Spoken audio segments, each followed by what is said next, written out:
So now, let's get on with the actual unboxing and the comparison. Again, these are just my opinions. None of this counts at the end of the day. I'm not going to look down on anybody for doing anything. But, you know, keep in mind, this is more of a review, an apples to apples review of what we're seeing here. You know what I'm saying? So, we're going to open up the actual GW kit here, the Night Titan here. And obviously it comes in packaging and it has an instruction manual. It's super nice. Now, the first thing you're going to notice is, hey, look at that base, right? No trouble. So you've got this base. It's obviously a different color, right? It's a little bit more higher quality plastic, I would say. And that's another issue too, that you know, coming from a manufacturing and engineering background, education wise, there's certain things that you can do with products. There's certain standards you have to meet. You know, there's stringent requirements. There's government agencies. There's importing. There's all sorts of these regulatory things to help protect us and help protect companies and help protect the actual workers assembling this stuff. You know what I mean? Over here, you don't have that. You know, we don't even know. This is like the wild, wild west. Like, we don't even know what goes into this stuff. It could be a carcinogen. Like, I don't know. I could get cancer just from touching it. I mean, I don't even know. None of us know. You know, at the end of the day, that's a big gray issue. You know, that's a very big gray issue. And resin already is a very dangerous thing. Once you get it in your lungs, it doesn't come out. You know what I mean? And getting something that is of a even lesser known quality is also, you know, it could be a health risk. You know, it's really hard to say.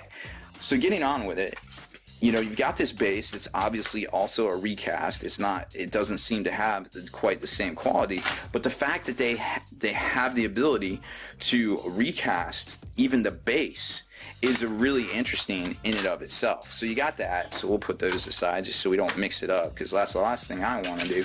And then you get to the first sprue here, and obviously, you know, we're gonna break it down a little bit better now, I feel like. So you got the first sprue. Obviously, this is a Asian recast of the leg sprue. Now, you're gonna notice when I show you this that it isn't quite 100% the same. Or at least this one might be. No, this one is. So here we're gonna lay it over top. So here's the original. Obviously, it's a little bit lighter material, a little bit lighter of a color. It doesn't have all of the number marks in it. You don't see all that engraving and things like that in there. It doesn't have the copyright in it. So obviously, it's not a direct copy or recast of the actual sprue itself, which is also kind of interesting. Or perhaps in the manufacturing process, this was done at a later date. Maybe these are the masters that they touch up. But I can tell you, once you start drilling down and start looking at some of the quality, obviously you can tell. I mean, just look at the quality here. It's night and day. Like, there's no comparison. This original Games Workshop items not only are of a higher quality, but you can tell that they just have better tolerances. Like, the parts are bigger, they're fuller, they have way more detail. You can tell these are indeed a copy. That, like, just the rivets are just shorter.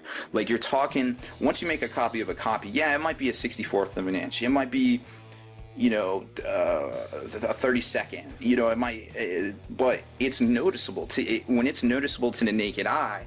You know, that's going to present some really interesting issues actually assembling the model itself too. When it goes together, it's not going to go together quite the same way. Now, granted, it's a very small fraction of an inch difference, but that being said, it's going to present some issues. It's going to present some difficulties. So there you have it. Obviously not as good quality from the recast here on the left to the actual original on the right. But when you start looking at it, you know, you're just like, man, I don't know. You know, some of you out there might rationalize, hey, I'm okay with that. Some of you out there might be like, yo, that's junk. I don't want that junk. And it also presents a very interesting conundrum as well. Like, when you start seeing this stuff for sale in the secondary market, you know, is this going to drive down the secondary market sales? Because when you see something on eBay that's painted up good, you know, even Forge World items, you know, you don't know in the back of your mind, like, oh, are these real? Are these recasts? Like, what's going on with this? You know what I mean? Like, is it going to drive down the market? And obviously, you know, you have supply and demand, obviously. But then when you start having, fluctuation in valuation, that starts becoming a thing too. When it looks like a company's products aren't valued at a certain point, that becomes an issue. When it looks like a company isn't doing anything to police the knockoffs, that looks like they have an authoritarian issue. And don't get me wrong, there's fake Nikes out there, there's fake Reeboks, there's fake Nintendos, there's fake Xboxes. Everything out there, once it gets to a certain point and gets on, the black market radar, there's going to be a knockoff for it. That's just the way it is.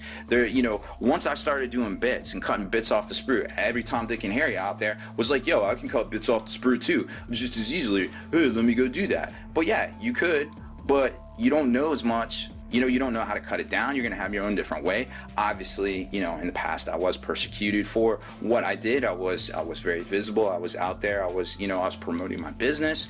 Me and Games Workshop, we didn't quite get along. And there's still some folks out there, might not exactly know who they are, or I suspect Games Workshop does know where they're getting sourcing their product from, but it's kind of like, it's all based on complaints at that point with Games Workshop. If nobody's complaining, hey, it's all good. If, there isn't perceived harm to the company, it's all good. But I feel like this is kind of a game changer. Nobody's really talking about it. And I like to feel like I have my pulse on the hobby, or my finger on the pulse of the hobby, and I didn't even know that this kind of issue was happening out there. Now, granted, I believe this is the only type kit that is actually happened to thus far. But that being said, doesn't make it right, doesn't make it wrong. But this is a continuing issue. It's a developing issue. It's got the potential to erode our hobby, and it's a hot button issue. Obviously, everybody talks about it in whispered tones. There's all sorts of stuff going all over the internet, etc., etc. So there's that sprue. So we're gonna put that one aside. Now we got the weapon sprue here. And this is the recast sprue, of course.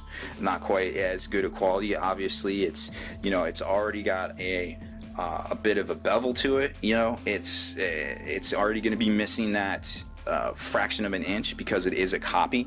Obviously, you don't have a bevel here or a convex to it. It's not going to be as much of an issue to put together. Just more work, basically, kind of type thing. Here is the actual sprue, the correct sprue, and once again, you can kind of let's do it this way. You can kind of see it's definitely lower quality. Definitely made from a material that isn't quite as refined, but at the end of the day, you just have to kind of weigh those issues for yourself there. So again, it is seems to be very close to Games Workshop sprue. It isn't quite the same. Like you'll notice right here, there's some issues, some overhang, some larger issues here with the way the sprue is filled. Some of the little fillets and things like that right there. And then the last sprue is right here, and it's the torso, and that is also very similar to what's going on here, but now you're going to start to notice that they had to make this one a little bit bigger because they couldn't quite get it all to work quite the same as far as the sprues right here where it basically came in. So they kind of took it where this injected up into here. They flipped the sprue around. They kind of rearranged where some of this stuff went. They moved these two particular interfaces here. They didn't put all the little pieces. They kind of moved them over to here. So it's really interesting to see, obviously they're still lagging a little bit on the technology and the kind of how everything works. Maybe they did it because they thought it was more efficient. I don't really know why they would redesign the whole sprue itself. But you can see this is definitely a recast. It is definitely not Games Workshop molds or sprue, or even the configuration. It's something completely different. This is a non-standard Games Workshop sprue size in and of itself. We never see anything like this. It's always about this size or split, in that size, or two of these put together, but this is not what it normally is. So that is pretty much the look at all the sprues. At the end of the day, the market sets the price. The market sets the demand. Obviously, there's a demand, or these folks wouldn't be doing this. But you know, and at the end of the day, there's a whole lot more issues, but I'm just showing you guys basically how they stack up together to the legitimate original and to the obvious recast counterfeit that comes out of Asia. So there you have it. You know, feel free to drop your opinion. Obviously, it's going to be a hot button issue. You know, this is going to make it's going to make really interesting times going into the future, I feel like, because if they have this technology and they can do it for one kit, they can definitely start doing it for more kits, and then it really starts to become an issue for not only Games Workshop, but your local game store as well.